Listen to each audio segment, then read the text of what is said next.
And yeah, so I turned that little $2,500 and maxed out credit card. I was able to make 5K within one day. Hello everybody, welcome back to another episode of Brand Like a Girl, the podcast. I am your host, I am your favorite girl, Nia Imani, and I'm so happy to be back and to be recording this type of content. So if you have read the title, it does say how I launched my CBD hair care business in 4 months in a pandemic. Yes, it's a whole pandemic outside. And how I made 5K in one day. So I wanted to share some tips, some tricks, some things that I've learned from this process, and I hope that this can be beneficial to you. If you do like this type of content, please be sure to check out the Brand Like a Girl podcast. Episodes can be found on both YouTube and then all streaming platforms. So that's Apple Podcasts, Spotify, Anchor, Google Podcasts. The list goes on. But if you do like this type of content, definitely be sure to check out some more of my videos because I have some interviews, well, some more of my podcast episodes, because I do have some interviews and I also have some tips and some tricks that I've learned while being an entrepreneur over the years. I am fairly young, I'm only 23, and every single day I'm learning more and more about entrepreneurship. But as I learn, I do like to share, what I learned through my trials and tribulations with those of you who are interested in learning more, so that maybe you can avoid some things, but also so that you can jumpstart your endeavors as well. Okay, so first and foremost, I want to start off with just some background information on me, if you aren't aware of who I am and what I'm about. So as I mentioned, my name is Nia. I go by Nia Imani. I am an alum of Hampton University, which is an HBCU in Hampton, Virginia. And during my undergraduate career, I did study strategic communications. I did a lot of different things during my undergraduate career. I was a PR assistant for a boutique PR firm. I served as an influencer marketing specialist for another boutique agency. I founded an organization, a natural hair collegiate organization that can be found on more than 12 college campuses, Campus Curls. I was the former CEO of a mobile application called Hair Days, which was basically a natural hair app for naturals, of course, who pretty much wanted to journal their hair journey, essentially. I've consulted and I've worked trade shows with many natural hair brands, and I am a natural hair blogger and enthusiast. I have been on YouTube doing natural hair content since 2011. So natural hair, beauty, all of those things, that's kind of like, what's up my alley. So in 2017, I began working on a hair care brand actually, and I called it Nia Imani Essentials, right? And during this time, I purchased hella oils, creams, preservatives, and I just basically stayed up all night watching different videos on YouTube and just really doing a lot of research on what it takes to make an actual natural hair product, a cream, a deep conditioner, a shampoo. Like I was really putting in the work. I was putting in those hours trying to figure out what it is, how can I make these things by hand, because at the time, or even now, I didn't have the money to actually go through a manufacturer, because manufacturing the actual physical product can be very costly. To get a custom formula can go for like $1,200 to $2,000 per product. That could be a very costly way to take your business. So I knew from jump that was not what I was going to be doing, even back in 2017. But I wanted to make those things by hand and make sure that I put my love and my care into each individual product. So basically I just started making different recipes. Most of them were fails, and I started just testing them out on myself, my family members, and just anybody. Like I think I was advertising it on Instagram, like, who wants to try a product? I'm trying to make something. Who wants to try my hair gel? But basically, as I said, a lot of those recipes were fails. And things just kind of became a little bit difficult when it came with Nia Imani Essentials. So I basically stopped because I didn't have any real strategy. I didn't have a business plan. I didn't really think things through. I thought I was just going to come out with a gel and that was what that was going to be. And I didn't have a strategy in mind. So I pretty much stopped try to figure things out, and I just continued on my journey of entrepreneurship through Campus Curls, because this 2017 was the same year that I actually founded Campus Curls with my co-founder. But also I just was like, you know, I'm going to continue to be consistent in making my YouTube videos and my social media content and just continue getting my name out there. And yeah, that's what I continued to do in 2017. So basically in 2020, the idea presented itself again for me to start a hair care brand.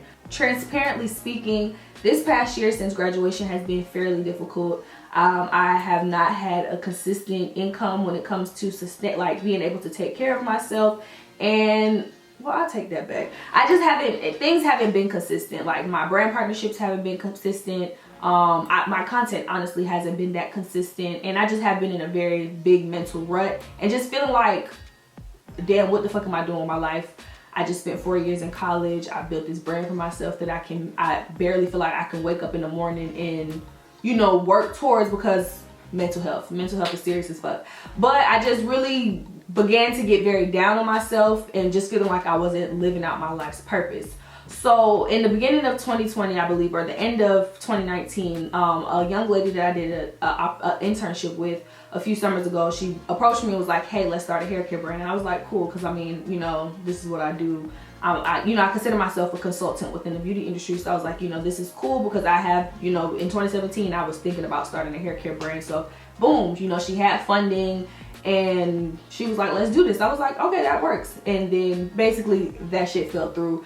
And we don't work with each other anymore, or it was a very short-lived opportunity. But I was like, you know, I'm not going to allow that small bump in the road to deter me from doing, you know, what God has planted in me to do. So I was like, yeah, I'm gonna start a hair care brand. Why not? You know, this is something that I really enjoy. I really love natural hair. I really take my time to understand the ingredients, and I really take my time on educating my, you know, community on the things, you know, the ingredients, the products that are beneficial to your hair, what's harmful to your hair. Like, those are the things that are important to me, not just throwing together a product and saying here and marketing it for natural hair. I really care about what goes into the product. Another reason I would say that I was interested in creating a natural hair brand, because I really just started to feel very used, honestly, very used and expandable by a lot of like brands that I would partner with.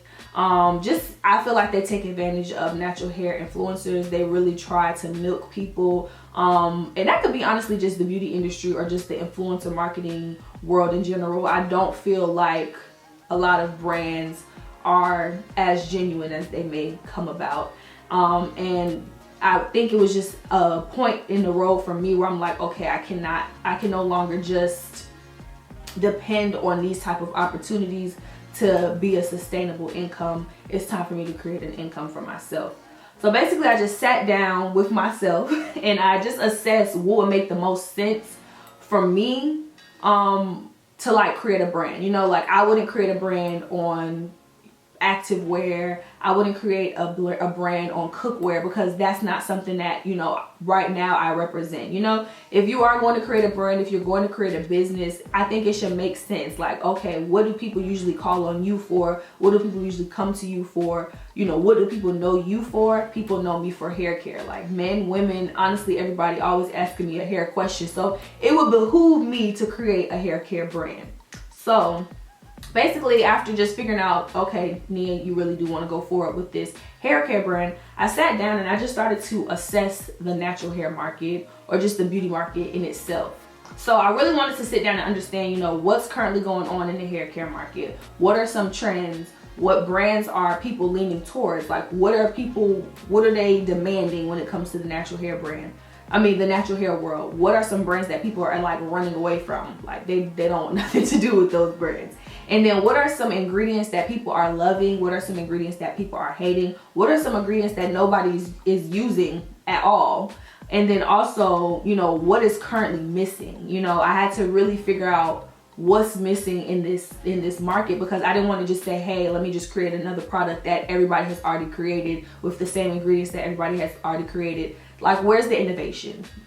You know, you have to be innovative especially when you want to create something new, and especially when you want to, I would say, compete with the big dogs. You have to bring something different, fresh, innovative to the scene. Like, trends are cool, but it's better when you don't ride a trend and then you choose to stand out. So that was my goal when it came to creating my brand.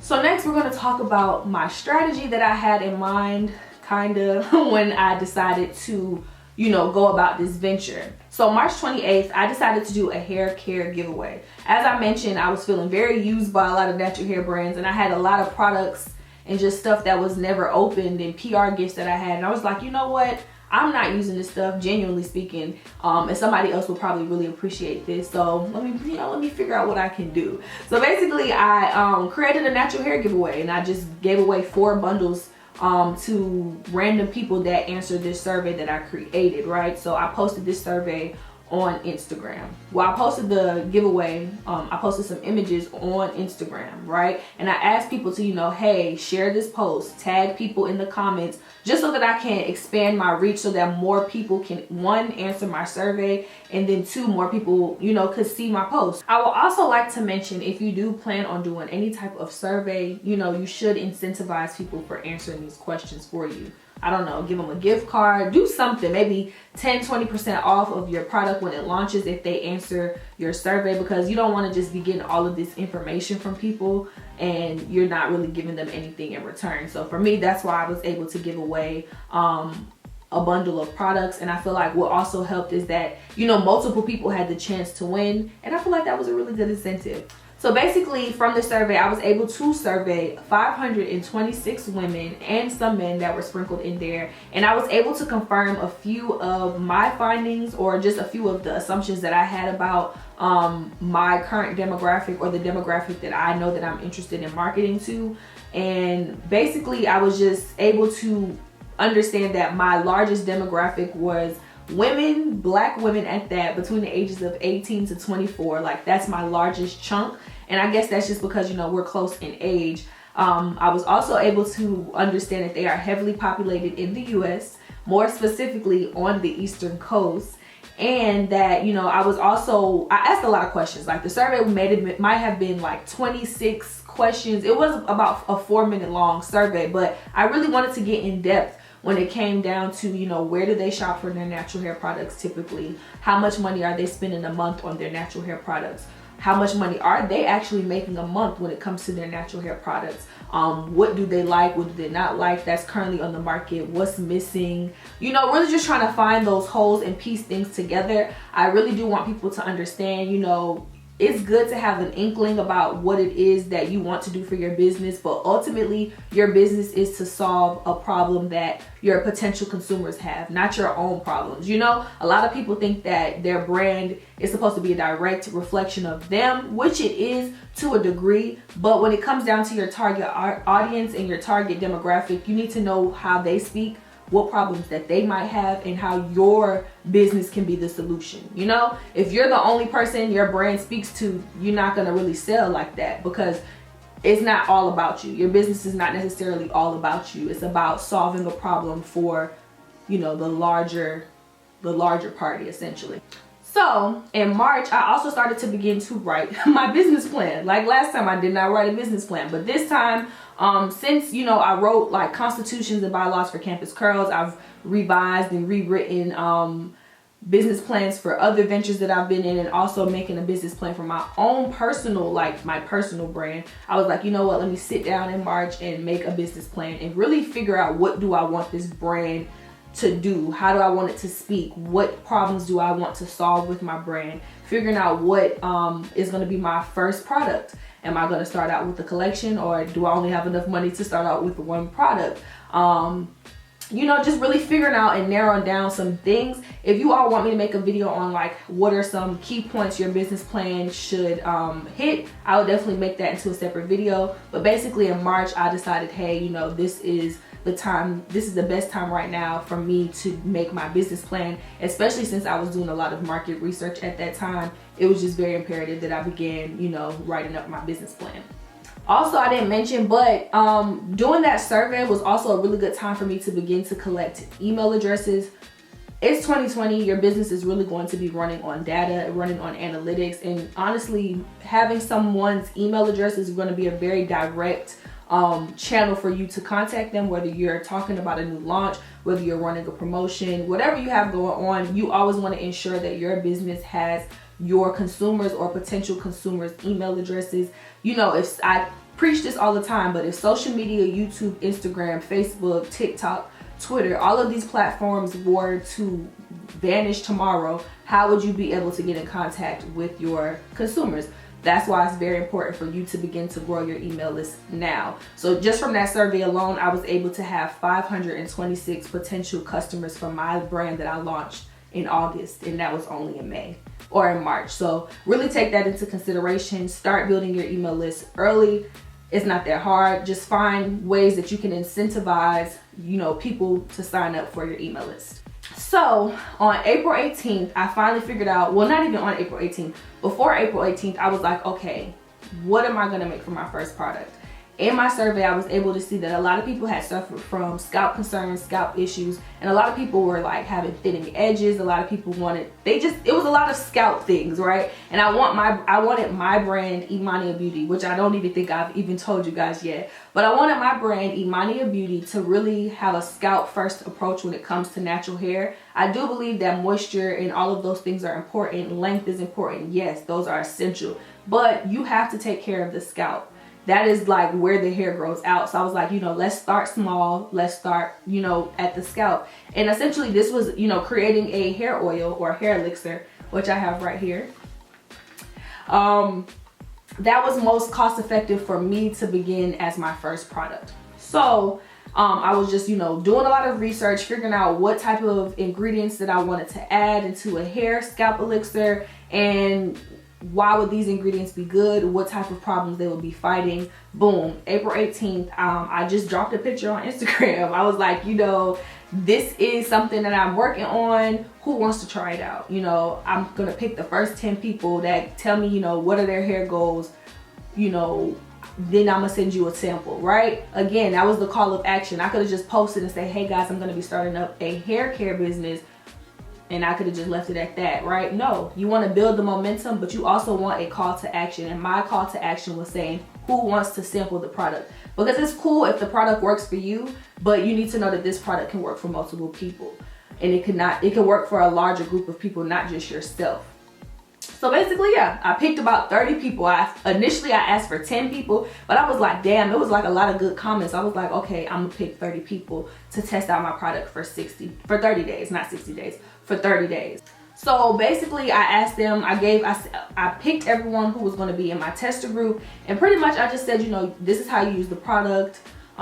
This is how you can implement it in your routine. But I do ask in the meantime that, you know, when you get your product and during this process that you tag me on Instagram, and just showing yourself with the product, you know, little influencer stuff, right? Kind of had them on influencer tip. And that also helps to build up that momentum that I was gearing up for my product. So mind you, this is in April. I didn't launch my business officially until August 22nd. So this is already getting people's minds, you know, understanding and showing them the behind the scenes of, one, me building the brand, but two, you know, getting them excited for my brand about to release soon or in the coming months. So after the trial period actually ended, I asked everyone to send in their feedback, show me any pictures that they might have had before and after from using my hair elixir. And I just took all of their feedback into consideration, whether it dealt with the smell, whether it dealt with how the oil felt on their hair, just everything, good and bad, it wasn't a lot of bad. It was probably just a few minor touch-ups that I was able to fix. And I took all of that feedback into consideration to actually complete my final, you know, formula for my scalp elixir. So after the test trial period ended, that was probably over about, if they got there, everybody started getting their elixirs in May. So the trial period ended in about June. So at that time, everybody was kind of just tagging me personally on social media, because I wasn't really at the space where I wanted to, I would say, grow my personal, like my Imani Beauty or my business page at that time, just because I knew that I could not manage all of that at the time, and it wasn't going to be a consistent platform then, right? I wanted to really, I know that when I launched my business, I didn't want it to be like a place where I was just posting inspo pictures and all of that type of stuff. I knew that I wanted to be my own content that I generated, or some user generated content from people who are actually using my product.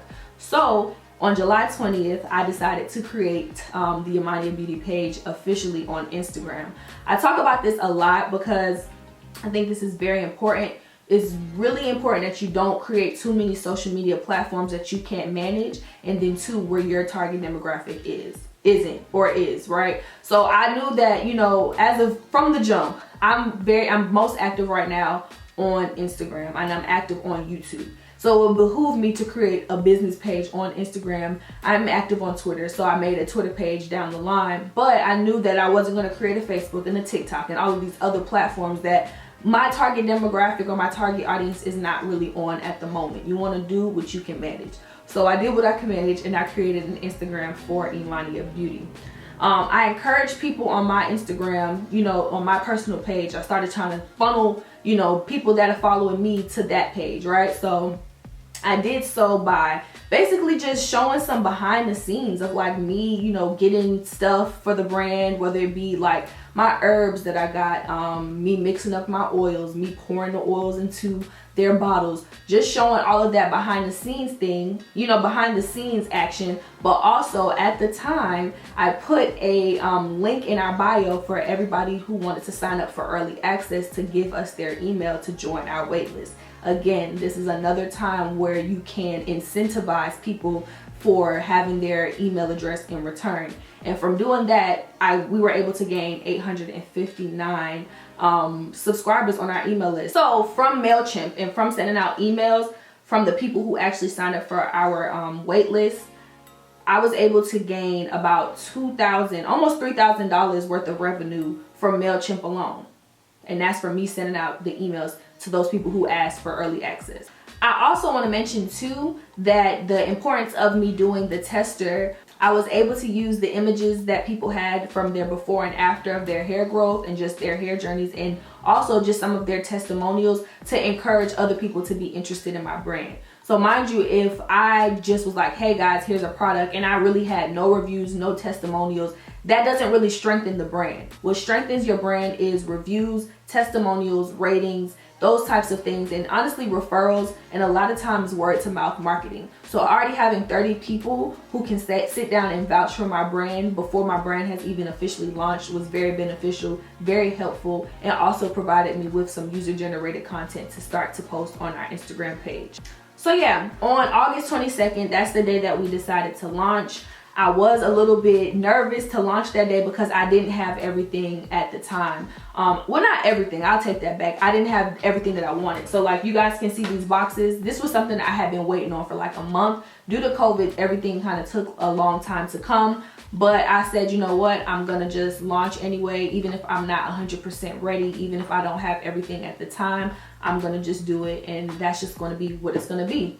So basically, like I mentioned earlier, on launch day, I just started to build up the momentum, just started posting more content on our Instagram, asking questions, just, you know, showing people the behind the scenes of the brand. And again, the day that we launched on August 22nd, which was actually very funny because the website was not even done until that afternoon, like 12 p.m. or 2 p.m. that afternoon. It was very wild, but it got done. But once the website was up and running, once everything was up and running, I sat down and I already had the campaign created on MailChimp. And I just emailed everybody who was on our email list, hey, you know, the site is live, you can go and purchase. And I let them kind of, you know, I just started seeing everybody started checking out, and then I posted on Instagram.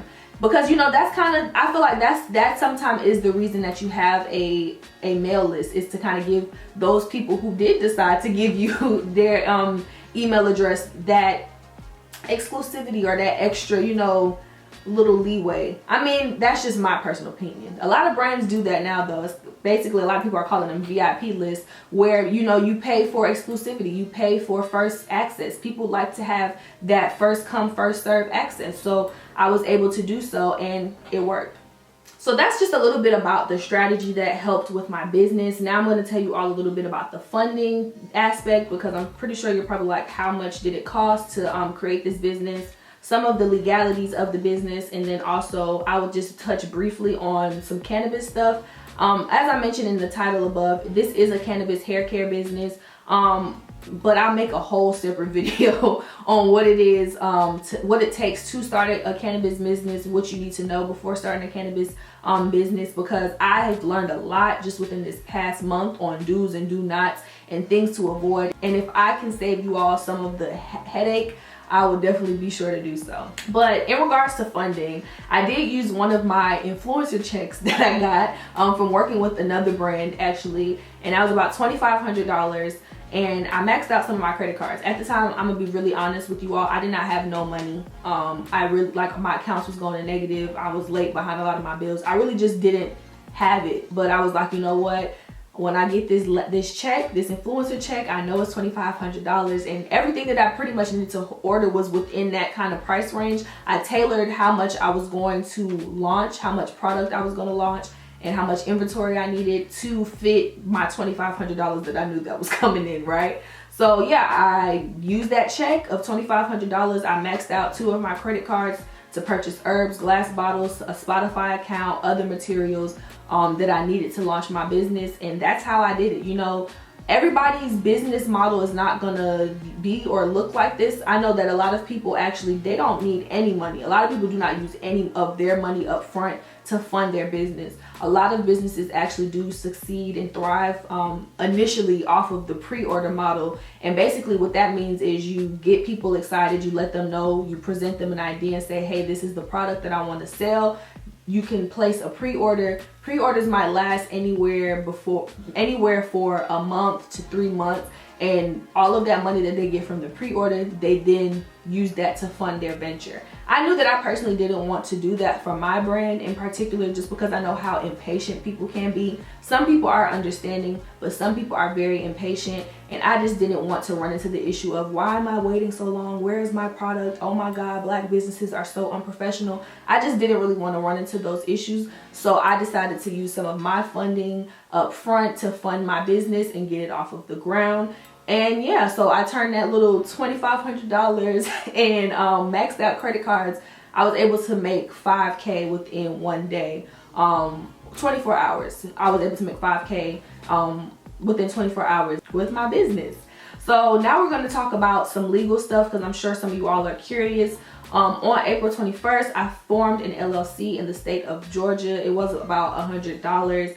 And an LLC, if you do not know what that is, it is a limited liability company. And I chose an LLC because if I were to be sued by anyone, my personal assets would not be affected by them, right? And I think that's very important, because, you know, a lot of people, they might form a sole proprietorship or corporation, a nonprofit, and a lot of those types of business entities, they take a lot. You know, it's a lot of things that you have to do for them. When it comes to a nonprofit, that's a whole lot. You gotta have you gotta form a lot of different things. It just becomes, it can become a bit taxing. I just knew that I wanted to form an LLC. It's probably one of the easiest business entities that you can form. A lot of companies that you may know are actually LLCs, so don't get it twisted and think that, oh, an LLC is just a little business.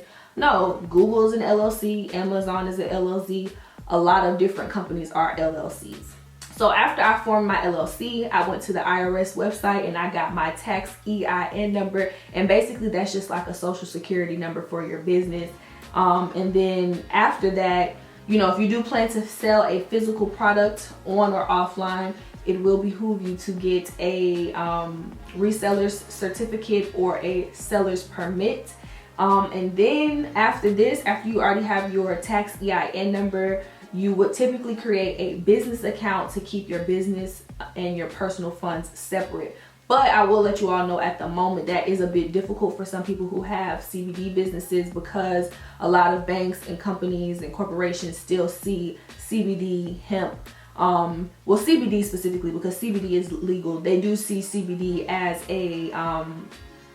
a narcotic, or like as an illegal substance. So a lot of banks are very iffy on giving people a business account when it comes to handling CBD business. But if you do not have a CBD business, it would behoove you to go ahead and get yourself a business bank account. And even if you don't, so a lot of business bank accounts, they actually have a lot of limits. So you might have to keep $2,000 in that account to keep it up and running. If your business is not generating that type of income, I would still suggest that maybe for the time being, you go ahead and you get you another personal account and you just keep all of your business funds in there until you are able to afford or sustain an actual business account.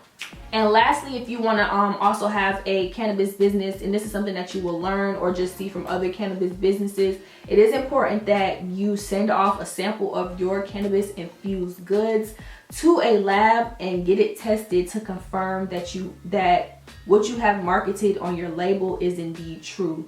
And basically doing that is called getting a certificate of analysis to really see what's inside of your formula and just say, hey, like, I have 100 milligrams of CBD inside of my oil, and this is the proof in doing so. Just because a lot of times, a lot of brands right now, because CBD is becoming a very trendy ingredient to add into products, a lot of companies are saying that they have a CBD infused product, and it's really just hemp seed oil, and hemp seed oil and CBD oil are actually two different things. So having that certificate of analysis, or what you can call it is a COA, is just further confirming that you mean business. So yeah, that is basically what I had to do to get my business, my CBD beauty business, off of the ground. If you are not following us, please be sure to shop imaniabeauty.com. Follow us on Instagram at imaniabeauty.com and tell your friends about imaniabeauty.com. And I hope you all enjoyed this video. I am very excited. This is only my first month in business. Like I mentioned, I did launch August 22nd, and today is actually September 22nd. Yeah, everything has been running very smoothly. Every other day I am pretty much headed to the post office, or I'm putting packages inside of my mailbox for my mail lady to come pick up. And I'm just taking it day by day. I know that, with consistency comes great results, and I'm just excited to see where this business venture goes within the next couple of years. So yeah, I'm just wishing your business, your, journey a very successful one at that. Take your time, learn as much as you can, learn as you go, and just be patient with yourself and give yourself grace. And yeah, that's pretty much all I have for you all for this episode of Brand Like a Girl. If there are any questions that you have in particular when it comes down to running an e-commerce business, a beauty business, a cannabis business, how to find vendors, just let me know what you guys want to know and want me to discuss in the comments below, and I will be happy to answer. And thank you all so much for watching, and I will see you all in the next one.